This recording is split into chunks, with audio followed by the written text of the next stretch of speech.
बिस्मिल्लाहिर्रहमानिर्रहीम। अस्सलाम वालेकुम नादरीन, आप यूट्यूब चैनल देख रहे हैं। मैं इमरान खान हूँ। नादरीन, दुनिया भर में एहतजाजी मुजाहरे पाकिस्तान तहरीक इंसाफ ने अब शुरू कर दिए हैं। अमेरिका से हमारे पास विजुअल्स आए हैं और वहाँ पे कासम सूरी साहब ने, उनके साथ शहबाज गिल साहब हैं, दीगर बहुत सारे लोग हैं, उन्होंने वहाँ पे एहतजाज किया। मुख्तलिफ इलाके हैं यूरोप के, वहाँ से भी, यूरोप के मुख्तलिफ शहरों से भी अब एहतजाज की खबरें आ रही हैं। बरतानिया में अभी जब मैं वीडियो रिकॉर्ड कर रहा हूँ तो इसके बाद एक बड़ा एहतजाज है लंदन में, उसके जो मनाज़िर आएंगे वो भी आपके साथ शेयर करेंगे। ऑस्ट्रेलिया में एहतजाज हुआ है, जापान में एहतजाज की तैयारियां हैं।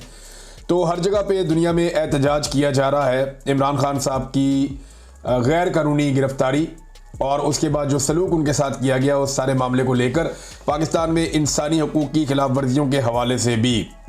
अब इस मरतबा जो एहतजाज हम देख रहे हैं उसमें एक चीज़ बड़ी क्लियर है। पाकिस्तान तहरीक इंसाफ पहले जो है वो हुकूमत के खिलाफ एहतजाज करती थी और ये जो ओवरसीज पाकिस्तानी एहतजाज करते थे ये नॉर्मली हुकूमत को टारगेट करते थे, ज़्यादातर इमरान खान साहब की प्रमोशन के लिए या उनकी रिहाई के लिए आवाज़ उठाते थे। लेकिन यहाँ इस दफ़ा थोड़ी मुख्तलिफ है सूरत हाल। ना नवाज शरीफ का फ़ोटो है एहतजाज में, ना शहबाज शरीफ, ना किसी और की, ना जरदारी की, किसी की मजम्मत नहीं कर रहे जो ओवरसीज पाकिस्तानी है। वो सिर्फ हाफिज़ सैयद आसिम मुनीर साहब की मजम्मत कर रहे हैं, यानी वो फील्ड मार्शल की मजम्मत कर रहे हैं। और ये इमरान खान साहब ने मोमेंटम बनाया। गुज़िश्ता इमरान खान साहब के अगर आप 1 दर्जन ट्वीट्स उठाकर देखें तो आपको ये बात महसूस हो जाएगी कि इमरान खान साहब ने अपना सारा जो बोझ है या अपना सारा जो निशाना है वो फील्ड मार्शल आसिम मुनीर की तरफ कर दिया है। और वो ये समझते हैं कि फील्ड मार्शल आसिम मुनीर की वजह से ही जो कुछ हो रहा है वो इस मुल्क में हो रहा है। और उनके बारे में बड़े सख्त बयानात भी इमरान खान साहब ने दिए हैं। तो अब ये लड़ाई, जैसे कि मैंने थोड़े दिन पहले आपको बताया था, ये इमरान खान वर्सेस आसिम मुनीर हो चुकी है। ओवरसीज पाकिस्तानियों ने इस इशू को पिक कर लिया और इमरान खान साहब के पैगाम को समझा है। और अब सारी की सारी फोटोज वो लेकर जाते हैं, या इमरान खान की या शहीद अरशद शरीफ की होती है कहीं पे, या पाकिस्तान तहरीक इंसाफ की एक छाप होती है, या हाफिज सैयद आसिम मुनीर साहब की फोटोज वो लगाते हैं और वो प्रोटेस्ट के लिए लगाते हैं कि इनकी वजह से ये सारा कुछ हो रहा है। अब ये जो है वो एक अजीब सूरत हाल है पाकिस्तान की मिलिट्री एस्टेब्लिशमेंट के लिए। देखिए, पाकिस्तान की फौज इस वक्त बड़े मुश्किल हालात से गुजर रही है और अब ये मुतालबा भी किया जा रहा है ओवरसीज पाकिस्तानियों की जानिब से, पाकिस्तान के अंदर भी हो रहा है, पाकिस्तान के बाहर भी ये बात हो रही है कि आर्मी चीफ की मुद्दत मुलाजमत नवंबर में मुकम्मल हो रही है। अब ये चंद माह रह गए हैं, अगर 3 माह 4 माह, तो ये मुद्दत मुलाजमत मुकम्मल करके नया आर्मी चीफ अपॉइंट किया जाए। ऐसा लगता है कि शायद ये मुतालबा आने वाले दिनों में जोर पकड़ेगा। वजह यह है कि फौज बहुत सारे मुश्किल मराहिल से गुजर रही है। मुल्क के अंदर बड़े खौफनाक किस्म के हालात पैदा हो चुके हैं। बलूचिस्तान की सूरत हाल आपके सामने है, इसी तरह जो सूरत हाल खैबर पख्तूनख्वा के कबायली इलाकों की है वो आपके सामने है। ऐसी सूरत हाल में फौज में एक ऐसा सिपह सलार होना चाहिए जो तमाम तबकात के लिए वो बिल्कुल न्यूट्रल हो या जो मुतनाज़ ना हो। लेकिन आसिम मुनीर साहब जो है वो पाकिस्तान की सबसे बड़ी पॉलिटिकल पार्टी की नज़र में मुतनाज़ दिखाई देते हैं। उनके एहतजाजों के अंदर, देखिए, पाकिस्तान के अंदर तो लोग नहीं कर पाते ना, जो उनकी फ़ोटो उठाएगा या उनके खिलाफ एहतजाज करेगा वो चाचा साजिद जैसा उसके साथ हाल हो जाएगा। उसने खड़े होकर बारिश में तंग आकर एक जुमला बोला था, उसको उठाकर ले गया, उसके साथ क्या किया गया। अहमद फरहाद साहब के साथ क्या किया गया। बाकी जो लोग पाकिस्तान में आवाज़ उठाते हैं उन्हें गायब किया जाता है, उन्हें तकलीफ दी जाती है। बहुत सारे लोगों के साथ ऐसा हुआ, ख़वातीन तक के साथ ऐसा होता है।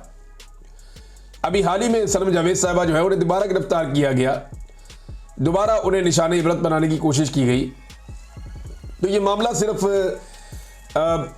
इस पॉइंट ऑफ व्यू का है कि आप मिलिट्री एस्टेब्लिशमेंट के ऊपर उंगली नहीं उठा सकते।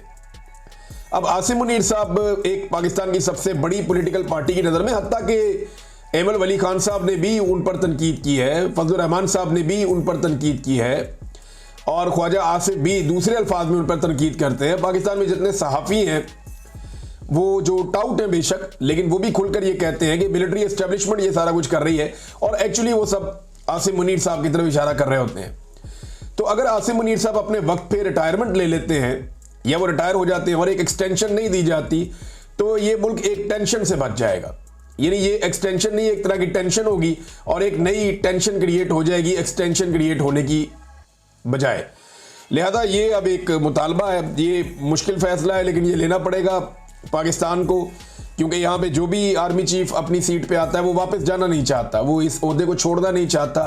आपने देखा परवेज मुशर्रफ भी इस ओहदे को नहीं छोड़ना चाहता था, इसी तरह जनरल कियानी भी इस ओहदे को नहीं छोड़ना चाहता था, उसने एक्सटेंशन ली।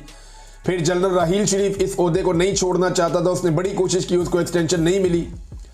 फिर उसके बाद जनाब जनरल बाजवा इस ओहदे को नहीं छोड़ना चाहता था, वो तो एक मरतबा फिर एक्सटेंशन लेना चाह रहा था, हालांकि एक एक्सटेंशन उसको पहले मिल गई थी लेकिन फिर भी जाना पड़ा। अब ये आसिम मुनीर क्यों इस ओहदे को छोड़ना चाहेंगे, ये एक बड़ा सवाल है। कोई भी नहीं छोड़ना चाहता, लेकिन देखना ये होता है कि पाकिस्तान को और पाकिस्तान की अफवाज को क्या सूट करता है। इस वक्त तो हालात बहुत अजीब हैं। वो जो नारे पाकिस्तान के अंदर बाद लोग लगाते थे, अब हम दुनिया के अंदर सुनते हुए, यानी हम सुन रहे हैं, महसूस कर रहे हैं, तो ये फौज भी इस बात को ज़रूर महसूस कर रही होगी। दुनिया भर में एहतजाज की तरह नाज़रीन पाकिस्तान के अंदर भी एहतजाज हो रहा है, जगह जगह पे हो रहा है, मोबिलाइजेशन हो रही है कि 5 अगस्त को लोग निकल आए। अब 5 अगस्त को लोग कैसे निकलेंगे, ये बड़ा सवाल है। देखिए, सदीक जान ने एक बड़ी ज़बरदस्त बात की और ये मैं उनकी बात से इत्तफाक करता हूँ। पाकिस्तान के अंदर ना लोगों की अक्सरियत या 90-95% लोग वो ये चाहते हैं कि मुल्क में इनकलाब आए, मुल्क के हालात ठीक हो जाए। अगर 25 करोड़ में से चंद हज़ार थोड़े से लोग आप निकाल दें तो बाकी सारे लोग यही चाहते हैं कि पाकिस्तान में इनकलाब आ जाए, पाकिस्तान के हालात ठीक हो जाएं, पाकिस्तान की हालत बदल जाए और सुधर जाए और पाकिस्तान की सियासत में इदारों की मुदाखलत बंद हो जाए, अवाम के मैंडेट का एहतराम किया जाए, यहाँ पे रूल ऑफ लॉ होना चाहिए, ये सब चाहते हैं। लेकिन इसके लिए प्रैक्टिकली लोग निकल नहीं रहे। यानी ज़हनी तौर पे सब तैयार हैं, सबको ये चाहिए, सबकी ये डिमांड है, लेकिन उसके लिए लोग बाहर नहीं निकलते। लोगों को लगता है कि उनकी जगह पे कोई और एफर्ट करे और उन्हें बैठे बिठाए इनकलाब मिल जाए, तो ऐसा होता नहीं है। अल्टीमेटली लोगों को खुद ये करना पड़ेगा। देखिए ना, नवाज शरीफ साहब और इमरान खान साहब में इस वक्त फ़र्क क्या है हुआ? वो 3 दफ़ा का वज़ीर आज़म है, इमरान खान सिर्फ 1 दफ़ा वज़ीर आज़म बने हैं। फ़र्क ये आया हुआ है कि इमरान खान को, जो पहला शख्स है इमरान खान, उसे अवाम से दूर कर दिया गया है और दूसरा शख्स है नवाज शरीफ, जिससे अवाम दूर हो गई है। यानी एक को अवाम देख नहीं सकती और दूसरे को देखना नहीं चाहती। एक की आवाज़ अवाम सुन नहीं सकती, आवाज़ बंद कर दी गई है। दूसरे की आवाज़ अवाम सुनना नहीं चाहती, अवाम कहती है कि बंद करो आवाज़। एक की तस्वीर नौजवान अपने हाथों से बनाते हैं, सड़कों के ऊपर, दीवारों के ऊपर अवामी फील्ड मार्शल लिख रहे हैं और आर्टिफिशियल इंटेलिजेंस से उसकी तस्वीर बनाते हैं, क्योंकि उसकी तस्वीर अवेलेबल नहीं है पिछले 2 साल से। जबकि दूसरे की टीम दिन रात उसकी तस्वीर को फोटोशॉप करती रहती है कि ये वाली झुड़ियाँ छुपा दें, गले वाली झुड़ियाँ छुपा दें, तो ये कर दें, वो कर दें। वो बेचारी इस चक्कर में उनकी टीम जो है वो टाइम ज़ाया करती रहती है। एक जो है वो इस वक्त अवामी फील्ड मार्शल बना हुआ है और दूसरा जो है वो इस वक्त फील्ड मार्शल की गुलामी कर रहा है। कितना फ़र्क है दोनों में, और ये फ़र्क मियाँ साहब ने अपनी हरकतों से डाला है। अब जितने मर्जी अपने साथियों को कहें कि मियाँ साहब की गेम चुक के रखो, अब जितना मर्जी मियाँ साहब सबको ये कहें कि आप मेरी तारीफें करो, क्योंकि मियाँ साहब को रीलॉन्च करने की तैयारी हो रही है।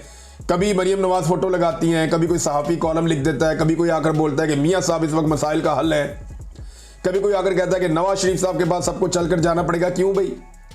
मियाँ साहब को उनके हल्के में लोग वोट नहीं डाल रहे, सारे चल के मियाँ साहब। ओ, मियाँ साहब की कहानी खत्म हो गई। मियाँ साहब पाकिस्तान की एक पॉलिटिकल हकीकत थे, वो दोबारा पॉलिटिकल हकीकत बन सकते हैं। मैं आपको ये भी बताऊं, अगर मियाँ साहब अपनी ज़ात से बाहर निकलकर सोचना शुरू कर दें, आज अगर अपने खानदान से बाहर निकला है मियाँ साहब और वो ये सोचना शुरू कर दें कि उन्होंने पाकिस्तान में जमहूरियत के लिए कुछ करना है, तो शायद मियाँ साहब की वापसी हो सकती है। लेकिन जिस रास्ते पे मियाँ साहब चल रहे हैं, इसमें सिर्फ गुमनामी है और कुछ नहीं। तो नाज़रीन, अब तक के लिए इतना ही। अपना ख्याल रखिएगा, अपने इस चैनल का भी। अल्लाह हाफिज़।